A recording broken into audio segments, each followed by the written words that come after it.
বন্ধুরা, রোজকারের মতন দেখো আজকেও চলে এসেছি আমার দুপুরের মেনু নিয়ে। প্রথমে দেখো থালা নিয়ে নিয়েছি, তাতে বেড়ে নিচ্ছি সাদা ভাত। ভাত নেওয়া আমার হয়ে গেছে। এবার আমি নিয়ে নিচ্ছি মায়ের হাতের নিরামিষ কচুর শাক, যেটা মা করেছিল ছোলা দিয়ে। তো এটা আমার ভীষণ ভালো লাগে। ইলিশ মাছের মাথা দিয়েও ভালো লাগে, কিন্তু জানো তো তার থেকে ছোলা দিয়ে আমার আরও বেশি ভালো লাগে। তোমরা কে কে আমার মতন ছোলা দিয়ে ভালো খাও একটু কমেন্টে বলো তো।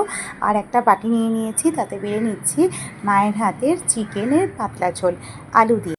আর এবার আমি নিয়ে নেব আমার সেই কাঁচের বাটি। তোমরা বুঝতেই পেরে গেছো কাঁচের বাটি নেওয়া মানেই আমি চাটনি নেব। তো হ্যাঁ, মা তো দুদিন আগে আমের চাটনিটা করেছিল, আর আমি দেখো আটি সমেত চাটনিটা নিয়ে নিয়েছি, আমের আটি সমেত। যাই হোক, আমার থালাটা তো গোছানো হয়ে গেছে বন্ধুরা। আমার এই থালাটা তোমাদের কার কার ভালো লাগলো সেটা কিন্তু অবশ্যই কমেন্টে বলো। আর ভালো লাগলে লাইক, শেয়ার, সাবস্ক্রাইব করতেও ভুলো না। সবাই ভালো থেকো, সাবধানে থেকো। আজ তাহলে আসি, টাটা।